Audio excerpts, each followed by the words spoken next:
Video में मैं आप सबके साथ शेयर करने वाला हूँ suggested answers of memory based questions for CA foundation paper number 3 business mathematics LR and statistics for December 2022 attempt.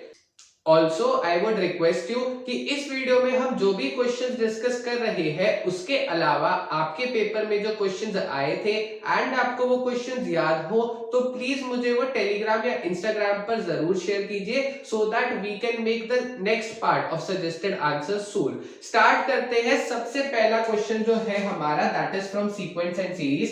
Question कहता है in a GP fifth term हमें दे रखी है 27, एट्थ टर्म हमें दे रखी है। क्वेश्चन में क्या पूछा गया है? क्वेश्चन में पूछा गया है कि 11th टर्म क्या होगी बताओ। सिंपली आपकी फिफ्थ टर्म यानी AR4 कितना आपको दे रखा है? आपको दे रखा है 27।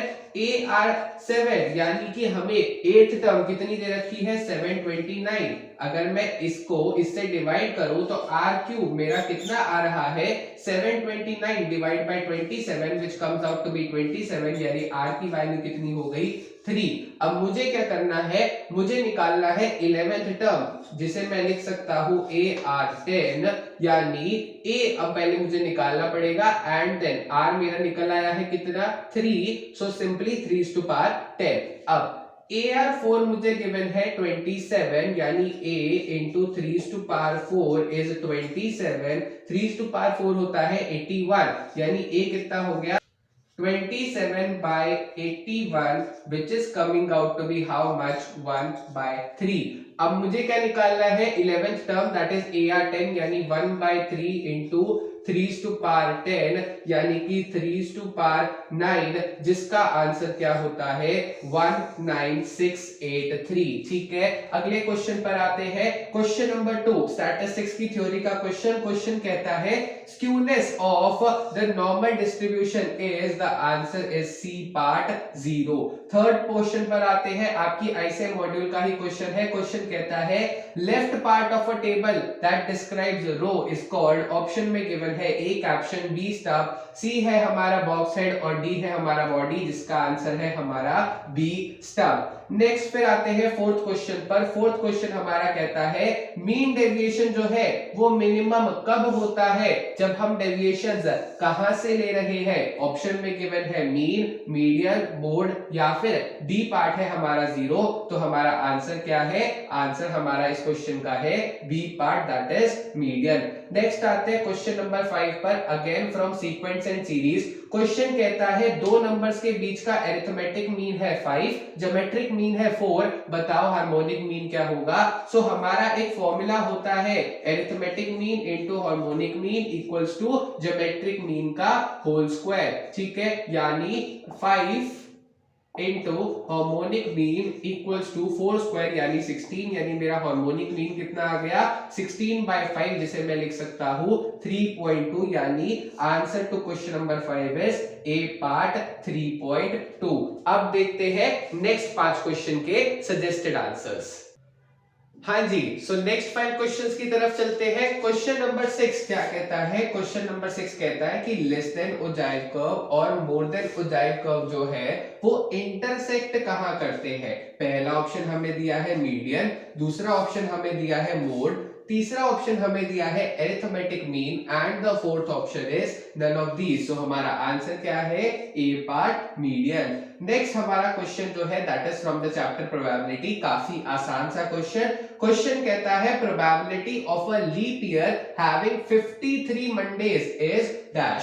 अब लीप ईयर में कितने दिन होते हैं? 366। एक हफ्ते में कितने दिन होते हैं? 7। 52 हफ्ते नॉर्मली होते हैं हमारे एक साल के अंदर, यानी 52 हफ्ते में 7 दिन के हिसाब से कितने दिन हो गए? 364 यानी 2 दिन एक्स्ट्रा है 52 वीक्स के अलावा।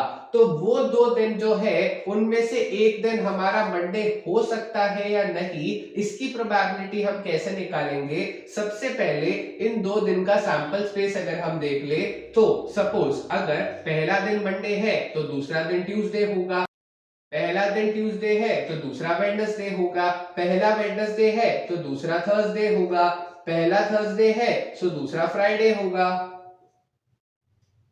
पहला फ्राइडे है तो दूसरा सैटरडे होगा, पहला सैटरडे है तो दूसरा संडे होगा, एंड पहला संडे है तो दूसरा मंडे होगा। अब ये हमारा बन गया सैंपल स्पेस। टोटल कितने अब यहाँ पर हमारे आइटम्स है, आंसर इज 7। अब इन सैंपल स्पेस में से कितने ऐसे आइटम्स हैं जिनमें मंडे आ रहा है? सबसे पहला मंडे ट्यूसडे और हमारा संडे मंडे। तो हमारी प्रोबेबिलिटी क्या हो गई? That a leap year will be having 53 Mondays, simply 2/7। ठीक है, number of favourable outcomes upon number of total outcomes. तो हमारा आंसर क्या है?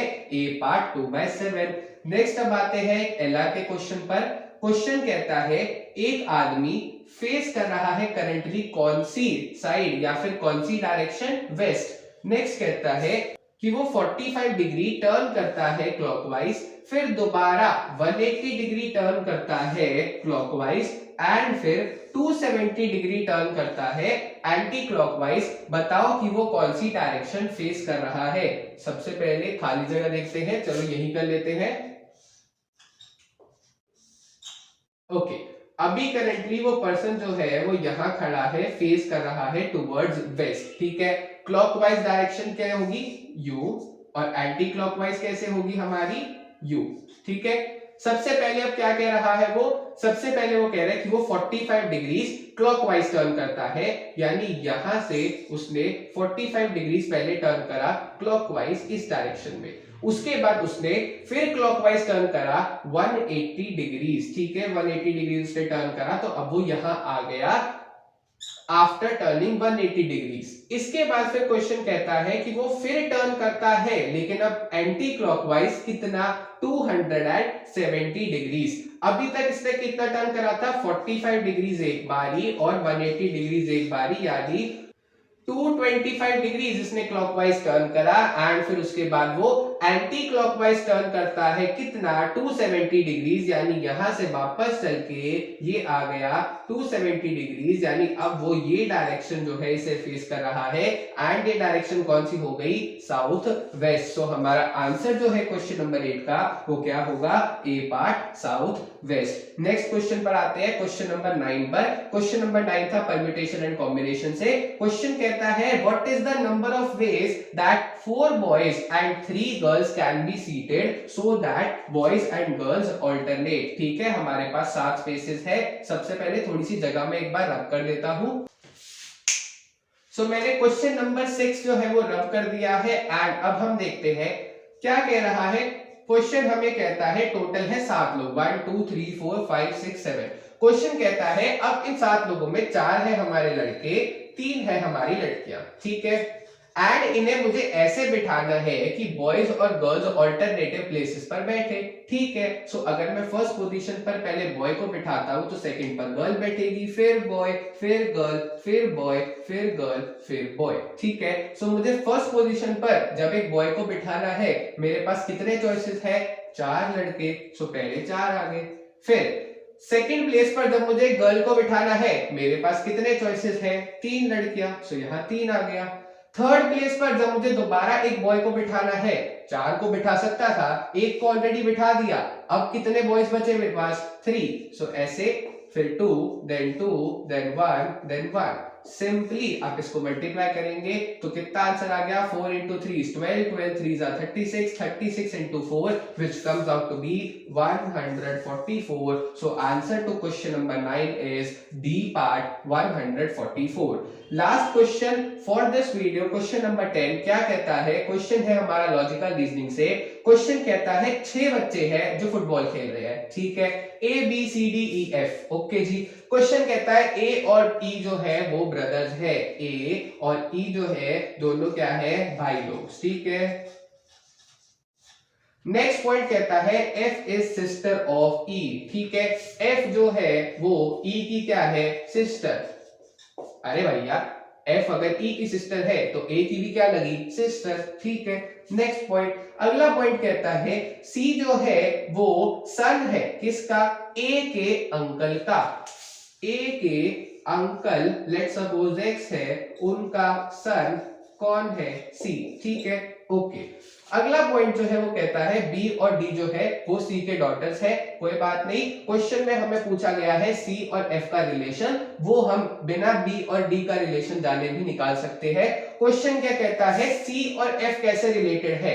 ठीक है, अब ए के अंकल का बेटा है सी, तो सी ए का क्या लगा? कजिन, और ए और एफ क्या है? भाई बहन, यानी सी एफ का भी क्या लगेगा? कजिन। सो हमारा आंसर जो है क्वेश्चन नंबर 10 का, that is A part, cousin. ठीक है, आई होप आपको ये 10 क्वेश्चंस के आंसर समझ आ गए हो। इट्स अ हम्बल रिक्वेस्ट, अगर आपको और कोई भी क्वेश्चंस याद है आज के पेपर से तो प्लीज वो या तो कमेंट सेक्शन में शेयर कर दीजिए या फिर मुझे टेलीग्राम या इंस्टाग्राम पर शेयर कर दीजिए, सो दैट उन्हें भी कंपाइल करके मैं उनके सजेस्टेड आंसर्स जल्द से जल्द आप सबके साथ शेयर कर सकूं। Thank you very much for watching this video. Take care of yourselves.